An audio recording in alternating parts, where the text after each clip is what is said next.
Oke, assalamualaikum warahmatullahi wabarakatuh. Selamat pagi anak-anakku semua.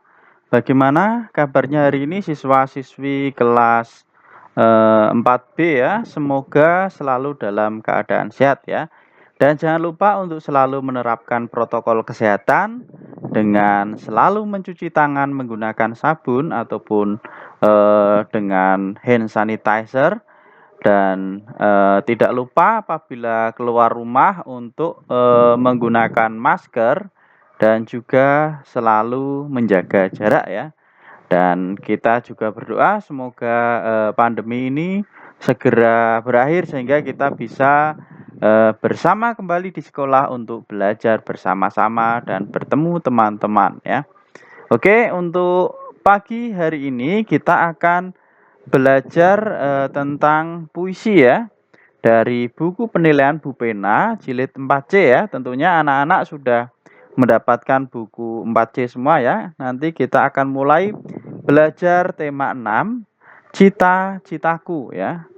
Ini akan kita pelajari di tema 6 subtema 1 untuk muatan pelajaran bahasa Indonesia yaitu tentang puisi. Oke, kita mulai ya tentang puisi. Jadi, puisi merupakan karya sastra yang terikat pada rima dan irama yang disusun dalam bentuk baris dan bait untuk menggambarkan perasaan pengarang ya. Jadi, puisi itu merupakan karya sastra ya, seperti karangan tetapi karangannya terikat oleh bait dan juga baris ya. Kemudian pengarang dalam puisi itu dikenal juga dengan sebutan penyair ya. Jadi pengarang puisi itu disebut dengan penyair. Diingat-ingat ya anak-anak sekalian. Tentunya seorang penyair akan mencurahkan tentang apa yang dirasakan dengan menggunakan kata-kata yang indah. Jadi perbedaan antara puisi dengan karangan biasa itu biasanya dalam puisi menggunakan kata-kata yang lebih indah ya, menggunakan pilihan-pilihan kata, misalnya matahari diganti dengan mentari ya, biar lebih indah ya. Itu. Kemudian di sini ciri-ciri dari puisi ya. Jadi puisi itu memiliki ciri-ciri yang mana penyusunan baris dan juga bait serta bahasanya terikat oleh irama dan juga rima ya. Oke.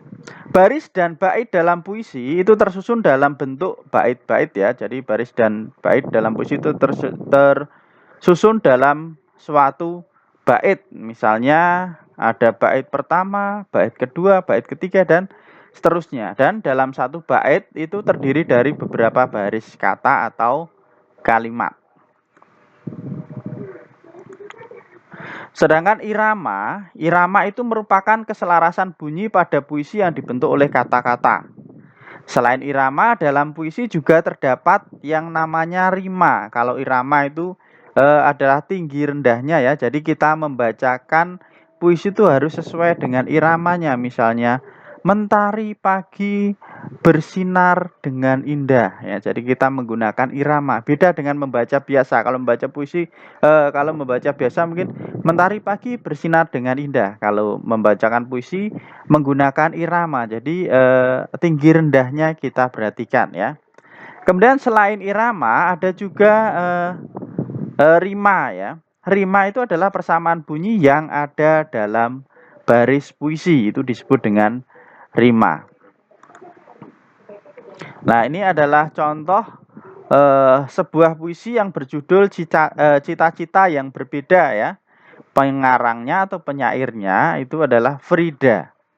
Coba ini akan Bapak bacakan ya. Mungkin anak-anak juga bisa menyimak ya di buku Bu Pena ya. Di buku Bu Pena itu juga ada puisi Cita-cita yang berbeda karya Frida. Ku ingin menjadi penari, bergerak ke sana kemari. Dengan gerakan elok nan gemulai, menyajikan tarian dengan lihai. Kau ingin menjadi petani, bekerja di sawah setiap hari, merawat tanaman padi sepenuh hati, menghasilkan bulir-bulir padi, cikal bakal nasi. Walaupun berbeda, cita-cita kita istimewa. Tak perlulah bertengkar karenanya, karena kita adalah saudara sebangsa. Nah, itulah kira-kira contoh membacakan puisi ya. Nah, jadi kita menggunakan irama. Kemudian nanti kita akan tahu yang disebut dengan rima ya. Yang pertama kita lihat di sini ya. Puisi ini jumlah baitnya ada 3 ya. Jadi ini bait pertama, bait kedua, dan bait ketiga. Nah, masing-masing bait ini terdiri dari 4 baris ya. 1, 2, 3, 4. 1, 2, 3, 4. 1, 2, 3, 4. Nah, jadi setiap baitnya ada 4 baris. Kemudian yang dinamakan rima itu kita lihat ya. Bunyi terakhir atau suku kata terakhir ya, ini adalah i, atau huruf vokal terakhir ini i ya, ini juga i semua. Kemudian yang ini adalah a. Nah, ini ya, ini dinamakan dengan rima. Oke, sekarang kita lihat kembali ya. Jadi di sini, ku ingin menjadi penari, bergerak ke sana kemari dengan gerakan elonan gemulai, menyajikan tarian dengan lihai. Ini namanya adalah bait ya, ini satu bait. Ku ingin menjadi petani, bekerja di sawah setiap hari, merawat tanaman padi sepenuh hati, menghasilkan bulir-bulir padi, cikal bakal nasi. Lah, ini namanya bait kedua ya, ini bait pertama, bait kedua. Nah, ini ya. Jadi dalam setiap bait itu ada beberapa baris. Lah, ini dinamakan baris pertama ya. Kemudian ini dinamakan baris kedua. Ini namanya adalah baris, sedangkan yang dinamakan bait itu, nah ini ya, ini dinamakan satu bait. Ini juga dinamakan satu bait ya. Seperti itu ya anak-anak sekalian. Oke, selanjutnya ya, di sini untuk mempelajari tentang rima, kita lihat. Ku ingin menjadi penari. Nah, ini adalah huruf terakhirnya adalah huruf vokalnya adalah i ya. Kemudian bergerak ke sana kemari. Ini juga huruf vokalnya adalah i ya, huruf vokal terakhir ya. Kemudian puisi tersebut berarti berimanya sama. Jadi setiap baris dalam bait puisi berakhiran i. Ya, ini i. Lah, ini dinamakan rimanya sama ya, atau disebut dengan a karena huruf terakhirnya itu sama, yaitu i, tapi kalau dalam penyusunan rima itu dimulai dengan a. Nanti kalau ada yang berbeda berarti kita sebut dengan b. Misalnya penari, kemudian kemana, berarti yang pertama penari kan i. Nah, ini berarti a, kemudian kemana itu a, kan beda antara baris pertama sama kedua, maka disebut berima a, b, kemudian apa ya, seperti itu ya. Oke. Untuk lebih jelas tentang rima ya, maka bisa kita pelajari tentang rima berikut ini. Oke, jadi rima dapat pula diartikan sebagai bunyi akhiran yang sama dalam baris-baris puisi di tiap baitnya ya. Jadi bunyi akhiran yang sama dalam baris setiap baitnya. Bunyi akhirannya apa tadi? Penari, kesini. Lah, itu kan berarti bunyi akhirannya adalah i ya. Kemudian ada beberapa pola rima yang digunakan dalam penulisan puisi Indonesia. Nah, oke. Bait puisi yang mempunyai rima dengan pola a ya, bait puisi yang mempunyai rima dengan pola a. Nah, kalau mempunyai pola a atau disebut dengan berima terus ya. Jadi a artinya keempat barisnya mempunyai akhiran dengan bunyi vokal yang sama semua ya.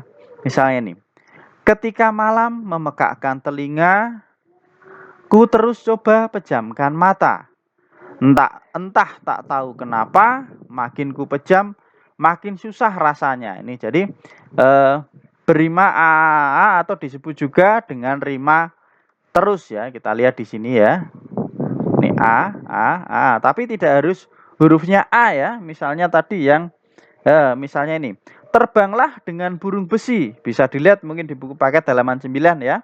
Menembus langit tinggi, berkeliling seluruh negeri, menggapai mimpi menjadi pilot sejati. Itu walaupun huruf terakhirnya I adalah tetap kita tuliskan polanya adalah A karena huruf terakhirnya sama. Jadi pola rima itu dimulai dengan A, bisa A, AB, AB, ABB, A, dan seterusnya ya. Oke, ini tadi pola rima AA atau disebut dengan berima terus. Oke. Selanjutnya bait puisi dengan rima AABB. Artinya dua baris pertama mempunyai akhiran huruf dengan bunyi yang sama dan dua baris terakhir mempunyai akhiran huruf dengan bunyi yang sama juga, tapi beda dengan bunyi akhiran kedua baris pertama. Kita lihat di sini ya. Jadi pola AABB itu seperti apa?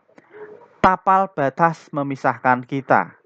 Dari pijarnya kasih asmara. Kulihat kau makin menjauh, kini bayangmu tak lagi bisa kurengkuh. Nah, jadi ini A, ini A. Nah, ini polanya adalah A, kemudian ini ya. Berarti ini B karena berbeda dengan baris 1 dan 2. Baris 1 sama dengan baris kedua ya. Kemudian baris ketiga berbeda, maka kita kasih B ya. Kemudian ini juga karena sama berarti kita kasih B. Jadi ini pola rimanya adalah AABB. Nah, kalau AABB itu bisa juga kita sebut dengan rima pasangan ya. Kalau pola AABB itu kita sebut rima pasangan ya. Seperti itu ya, anak-anak sekalian. Oke, selanjutnya bait puisi dengan rima ABAB. Artinya, baris pertama dan ketiga mempunyai akhiran huruf dengan bunyi yang sama dan baris kedua dan keempat mempunyai akhiran huruf dengan bunyi yang sama juga. Tapi beda dengan bunyi akhiran baris pertama dan ketiga. Nah, lebih jelasnya kita lihat di sini. Jadi baris pertama itu sama dengan baris ketiga. U sama U. Baris kedua sama dengan keempat. A sama A. Maka di sini kita kasih A. Karena ini berbeda kita kasih B. Kemudian ini sama kayak yang pertama berarti A ya. Ini AA. Ini sama kayak yang kedua berarti kita kasih B. Berarti AB, AB. Nah, kalau berima ABAB itu kita sebut dengan berima silang. Jadi polanya ABAB kita sebut dengan rima silang ya. Oke. Kemudian untuk yang terakhir ada bait puisi dengan rima ABBA ya. ABBA atau kita sebut dengan rima peluk. Artinya baris pertama dan keempat mempunyai akhiran huruf dengan bunyi yang sama dan baris kedua dan ketiga mempunyai akhiran huruf dengan bunyi yang sama juga tapi berbeda dengan bunyi akhiran baris pertama dan keempat. Nah, ini contohnya ya. Ada kata terakhir adalah A ya, ini A. Kemudian yang kedua adalah A. Nah, ini beda ya. Yang ketiga adalah A. Nah, ini berarti kan ini A, ini B karena ini sama kedua dan ketiga maka kita kasih B. A, B, B. Lah ini A lagi ya karena sama dengan baris pertama. Jadi itu adalah pola rima dalam puisi ya. Oke, jadi sekali lagi pola rima dalam puisi tadi ada 4 ya. Jadi yang berima AAAA itu disebut berima terus. Kemudian yang berima AABB itu disebut juga dengan rima pasangan. Kemudian yang berima ABBA seperti ini itu disebut dengan rima peluk. Dan yang terakhir ada rima silang atau ABBA disebut dengan rima silang ya. ABAB maaf, ABAB disebut dengan rima silang ya. Jadi itu ya anak-anak sekalian, hari ini kita belajar mengenai puisi, apa itu puisi, kemudian rima dalam puisi ya, kemudian ciri-ciri puisi itu seperti apa ya. Oke, untuk lebih jelasnya anak-anak sekalian bisa mengerjakan soal latihan di bawah ini ya. Jadi ada 5 buah soal. Silahkan nanti kalian tulis jawabannya saja. Kemudian bisa dikirimkan di Google Classroom room ya. 5 soal ini nanti Bapak tunggu jawabannya sampai nanti malam ya. Sekali lagi terima kasih ya, dan apabila ada yang belum jelas mungkin bisa langsung menghubungi ke Bapak ya. Sekali lagi terima kasih, dan jangan lupa untuk selalu berdoa agar diberikan kemudahan dan kelancaran dalam setiap belajar ya, atau setiap pembelajaran, dan tentulah dimudahkan setiap mengerjakan soal ya. Oke, mungkin cukup sekian dari Bapak. Silahkan soalnya bisa dikerjakan terlebih dahulu dan dikirim ya. Dan mohon maaf apabila ada kekurangan dalam penyampaian materi. Bapak akhiri. Assalamualaikum warahmatullahi wabarakatuh.